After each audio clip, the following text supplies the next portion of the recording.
கிறிஸ்துவனுடைய நாமத்தில் உங்களுக்கு நல்வாழ்த்துக்கள். இந்த காலை வேளையிலே வந்திருக்கிற உங்களை நாங்கள் வரவேற்கிறோம். இந்த காலை வேளையிலும் கர்த்தருடைய ஆவியானவர் காலை வேளையிலே நம்முடைய ஆலயத்திலே விழாவிக் கொண்டிருந்தார். ஆராதனை வேளையிலே ஆண்டவருடைய நாமம் மகிமைப்பட்டது. பாடல் வேளையிலே பரிசுத்த ஆவியானவர் இந்த இடத்திலே அசைவாண்டி கொண்டிருந்ததை நாம் அனைவரும் ஆவிக்குள்ளேயே மகிழ்ந்து கொண்டிருந்தோம். இந்த காலை வேளையிலும் இயேசுவின் இரத்தத்தின் வல்லமை என்ற தலைப்பிலே உங்களோடு சேர்ந்து ஆண்டுடைய வார்த்தையை நான் பகிர்ந்து கொடுக்கலாம் என்று நினைக்கிறேன். நாம் இந்த நாட்களிலே இயேசு கிறிஸ்துவனுடைய பாடு மரணங்களை குறித்து தியானித்து கொண்டிருக்கிறோம். எல்லா ஆலயங்களிலும் ஆண்டவருடைய பாடு மரணங்களை தியானித்து பலர் தங்களை ஒடுக்கி உபவாசத்தோடும் கண்ணீரோடும் ஆகாரங்களை வெறுத்து தெய்வ சமூகத்திலே ஜெபித்து கொண்டிருக்கிற நாட்கள் இந்த நாட்கள். ஆகவே நாமும் அநேகர் அப்படிதான் ஜெபித்து கொண்டிருக்கிறோம். இந்த நாளில் கூட ஆண்டவர் 2000 ஆண்டுகளுக்கு முன்பாக சிலுவையில் அறையப்பட்டு நமக்காக அடிக்கப்பட்டு நொறுக்கப்பட்டு உடைக்கப்பட்டு அசட்டை பண்ணப்பட்டவராய் பாடு அனுபவித்தவராய் அவர் கைவிடப்பட்டவராய், அதாவது ஒரு அலங்கோலமான நிலையிலே அவர் சிலுவையிலே தொங்கின பாடு மரணங்களை நாம் தியானித்து கொண்டிருக்கிறோம். இவைகளெல்லாம் யாருக்காக? மனுகுலத்தினுடைய பாவங்களை சுமந்து தீர்ப்பதற்காக ஆண்டவர் இந்த உலகத்திலே வந்து அவர் இவ்வளவு பாடுகளை பட்டார். அதாவது இந்த சிலுவை என்று பார்க்கும் பொழுது சிலுவை மரணம் யாருக்கு கொடுப்பார்கள் என்றால், பயங்கரமான கொடுமையான மரணத்துக்கு ஏதுவான பாவங்களை செய்த குற்றவாளிக்கு கொடுக்கப்படுகிற தண்டனை தான் சிலுவை மரணம். ரோமர்களுடைய ஆட்சி காலங்களிலே அடிமைகளாய் கொண்டு வரப்பட்டவர்களுக்கு அவர்கள் குற்றங்களை செய்யும் பொழுது அவர்களுக்கு மரண தண்டனை கொடுப்பார்கள். சிலுவை மரணத்தை நிறைவேற்றுவார்கள். இந்த சிலுவை மரணத்தை அறிமுகப்படுத்தியவர்களே இந்த ரோமர்கள் தான். இவை அதாவது குரூப்ஸ் என்ற பதம் இதற்காக பயன்படுத்தப்பட்டு வருகிறது சிலுவைக்கு. இந்த சிலுவை மரணம் இதை ஆண்டவர் ஏற்றுக்கொண்டார். ஆண்டவருக்கு ஒரு பயங்கரமான கொடூரமான ஒரு குற்றவாளியை போந்தி இந்த உலகம் தீர்ப்பு கொடுத்து அவரை சிலுவை மரணத்துக்கு ஒப்பு கொடுத்ததை நாம் வேதாகமத்திலே நாம் வாசிக்கிறோம். நன்மை செய்கிறவராய் சுற்றி திரிந்து அநேக அற்புதங்களையும் அடையாளங்களையும் செய்து அநேகருக்கு நன்மை செய்த ஆண்டவருக்கு கிடைத்த பரிசு சிலுவை மரணம். சபிக்கப்பட்ட சிலுவை அவர் சுமந்து நமக்காக அவர் சாபமானார். அவர் தேவ பரலோகத்திலே பிதாவினுடைய மடியிலே செல்ல பிள்ளையாய் இருந்த கர்த்தர் இந்த பூலோகத்திலே வந்து அவர் சிலுவையை ஏற்றுக்கொண்டார். ஆனால் இந்த நாளிலே அவர் இந்த சிலுவை மரணத்தினால் அவர் சிலுவையிலே அறையப்பட்டதனால் அவருடைய இரத்தத்தை அவர் சிந்தினதினால் நமக்கு கிடைத்த 3 காரியங்களை குறித்து நாம் இந்த காலைகளிலே சிந்திக்க போகிறோம். முதலாவதாக பார்க்கும் பொழுது இந்த சிலுவை மரணத்தினால் நமக்கு கிடைத்தவைகள் என்னென்றால் 1 யோவான் 1ஆம் அதிகாரம் 7ஆம் வசனத்தை வாசிங்க.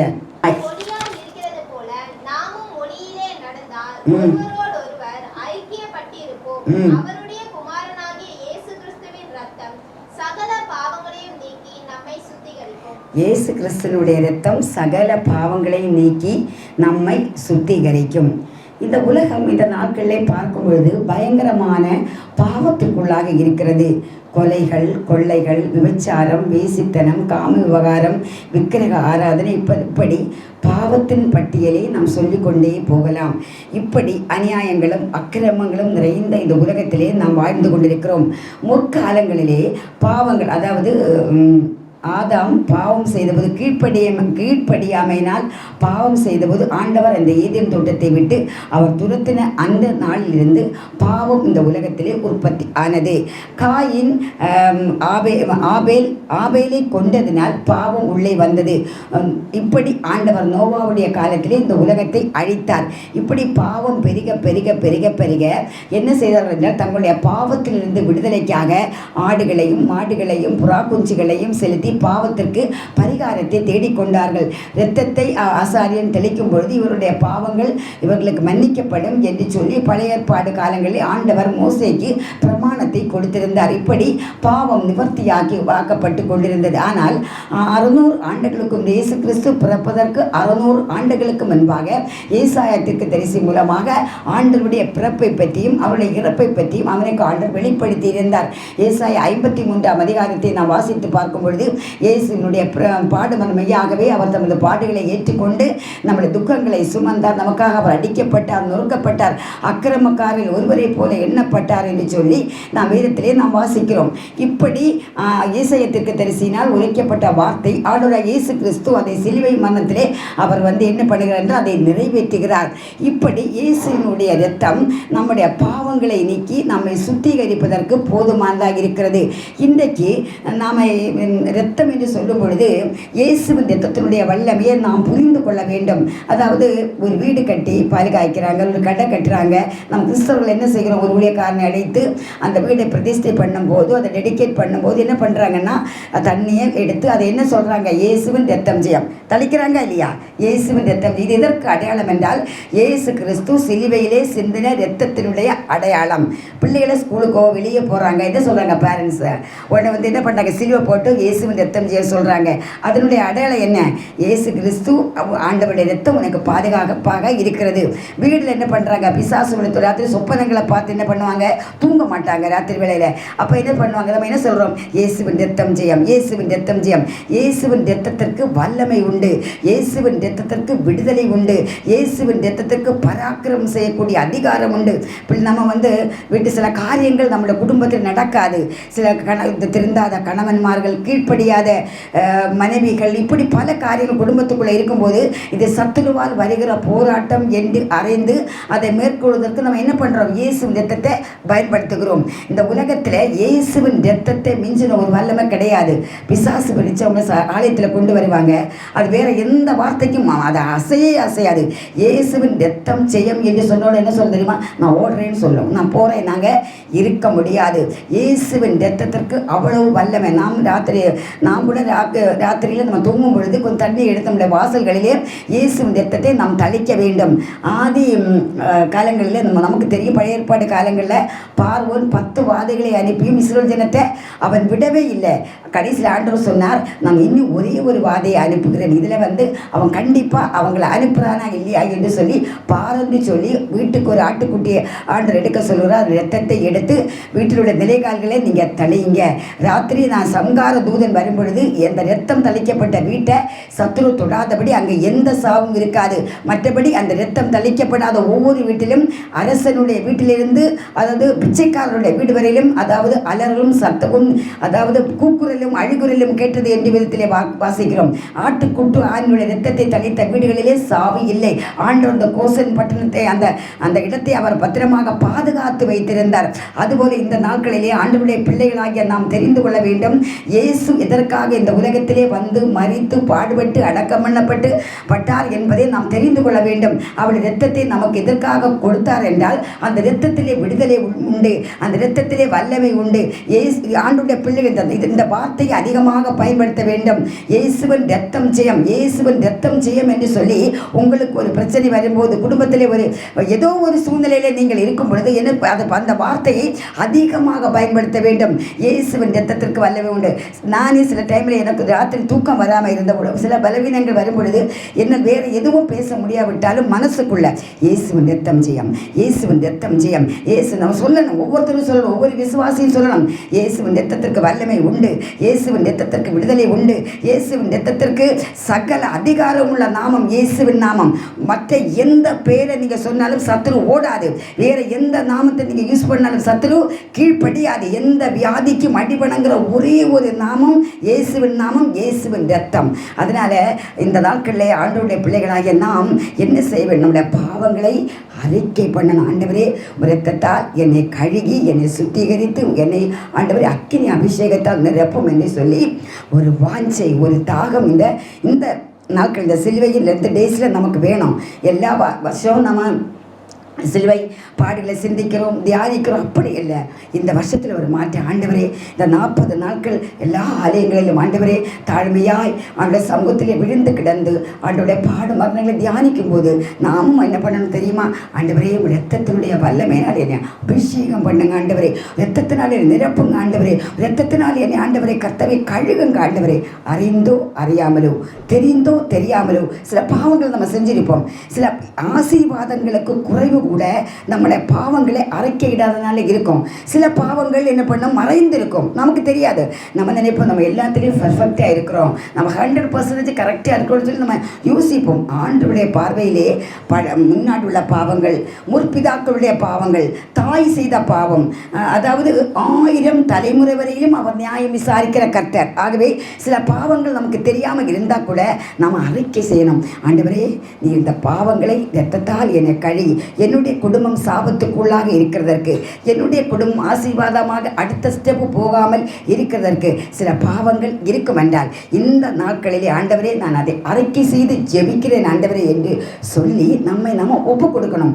ஒப்பு கொடுக்கும்போது அவருடைய இரத்தம் சகல பாவங்களை நீக்கி நம்மை சுத்திகரித்து, தன் பாவங்களை மறைக்கிறவன் வாழ்வு அடைய மாட்டான், அதை அறிக்கை செய்து விட்டு விடுகிறவன் நித்திய ஜீவனை பெறுவான் என்று வேதம் சொல்லுகிறது. அப்படி நம்முடைய பாவங்களை நாம் அறிக்கை செய்து என்ன பண்ணணும்? விட்டுடணும். விட்டு விட வேண்டாம். அந்த பாவத்தை திருப்பி எடுக்கக்கூடாது. நான் இதை செய்ய மாட்டேன், நான் இப்படி பண்ண மாட்டேன், இங்கே போக மாட்டேன், இதை யூஸ் பண்ண மாட்டேன், இப்படி இருப்பேன், வேதத்தை வாசிப்பேன், ஜெபம் பண்ணுவேன், 1 மணி நேரம் ஆண்டவருக்கு நான் கொடுப்பேன், ஆண்டவரே என்னை மறுபடியும் ஏற்றுக்கொள்ளும் என்று சொல்லி அவருடைய இரத்தத்தால் நாம் என்ன பண்ண வேண்டும்? கழுவப்பட வேண்டும். இரண்டாவதாக பார்க்கும் பொழுது கொலேசியர் 1:20 வாசிங்க.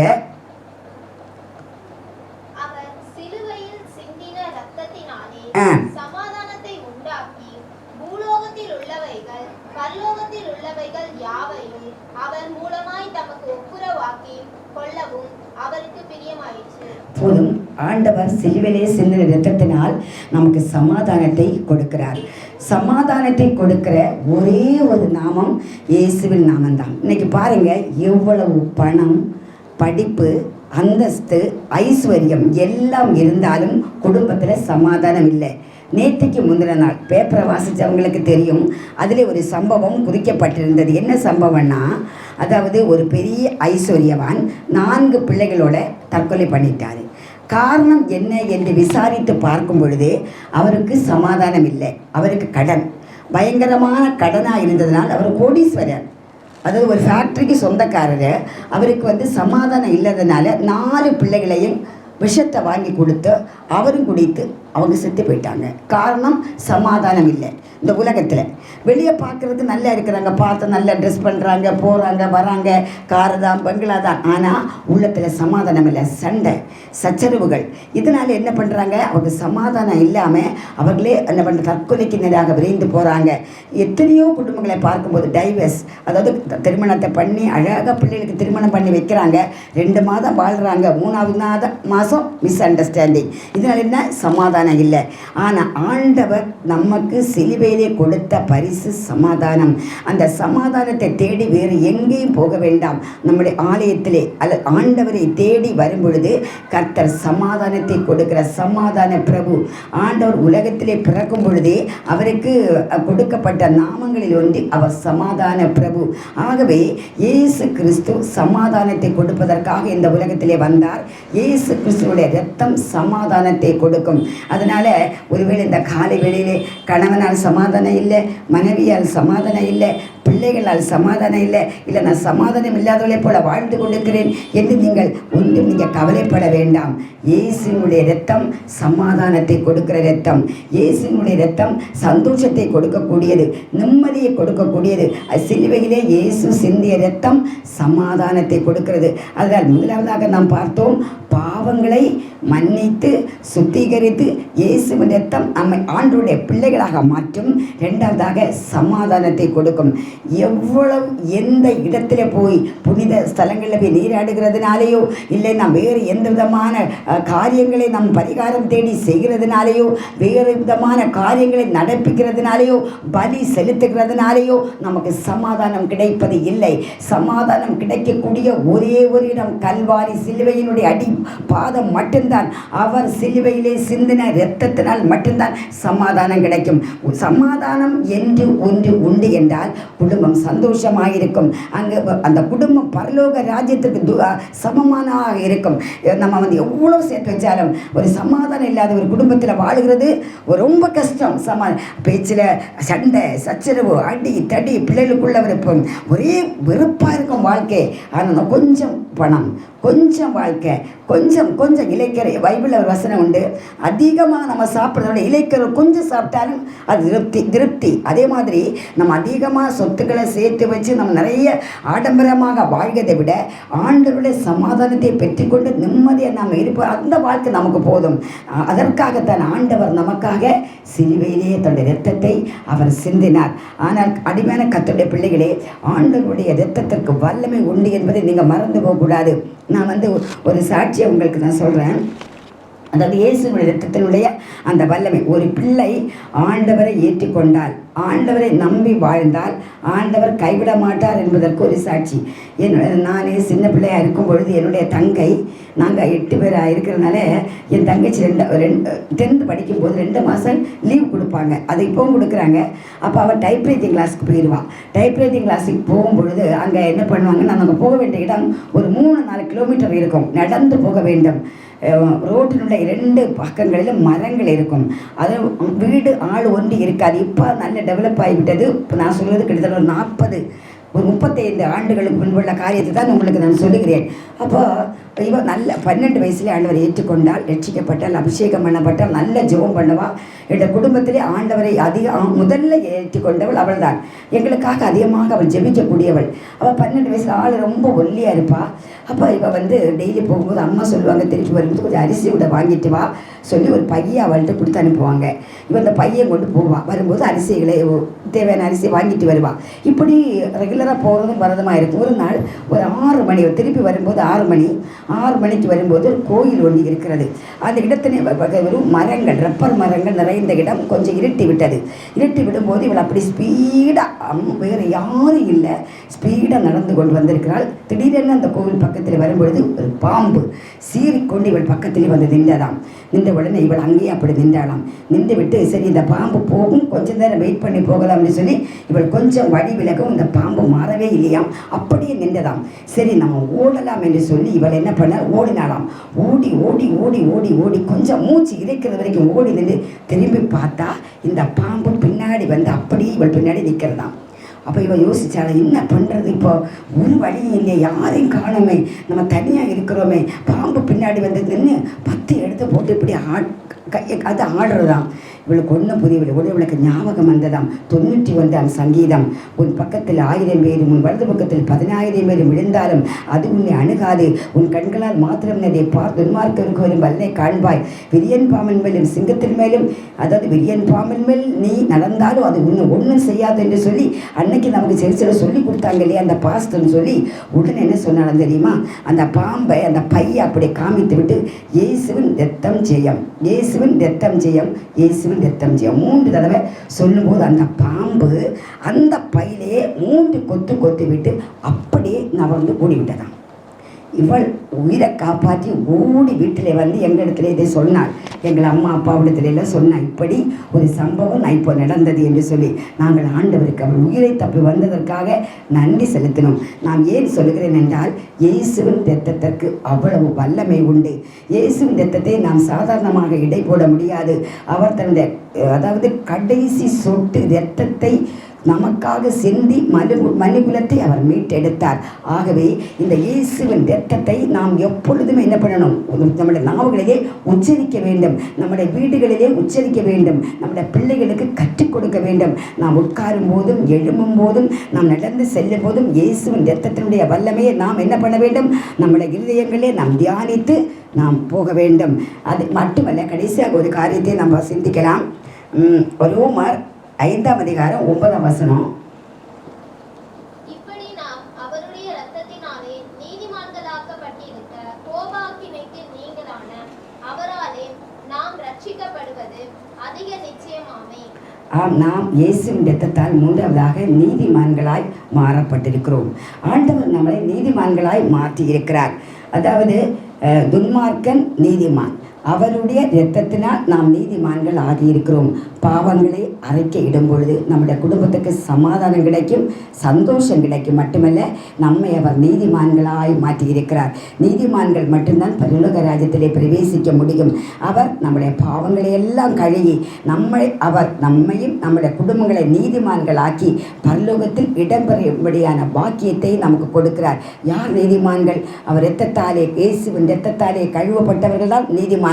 அவருடைய ஜீவ புஸ்தகத்திலே பெயர் எழுதப்பட்டவர்கள் நீதிமான்கள். நீதி செய்கிறவர்கள் நீதிமான்கள். கர்த்தருக்கு பயப்படுகிறவர்கள் நீதிமான்கள். அவரை தேடுகிறவர்கள் நீதிமான்கள். அவருக்கு முதலிடம் கொடுக்கிறவர்கள் நீதிமான்கள். இரவும் பகலும் வேதத்தை தியானிக்கிறவர்கள் நீதிமான்கள். அவரை பற்றி கொள்கிறவர்கள் நீதிமான்கள். ஆகவே இந்த காலைவேளையிலே இயேசுவின் இரத்தத்திற்கு வல்லமை உண்டு, இயேசுவின் இரத்தத்திற்கு விடுதலை உண்டு. இயேசுவின் இரத்தத்தினால் பாவங்களிலிருந்து, சாபங்களிலிருந்து, வியாதிகளிலிருந்து நம்மை அவர் விடுதலை கொடுத்து நம்மை பரலோகத்திற்கு கொண்டு போகிற ஆண்டவராக இருக்கிறார் என்று சொல்லி நான் முடித்துக் கொள்கிறேன். கர்த்தர் உங்களை ஆசீர்வதிப்பாராக. ஆமென்.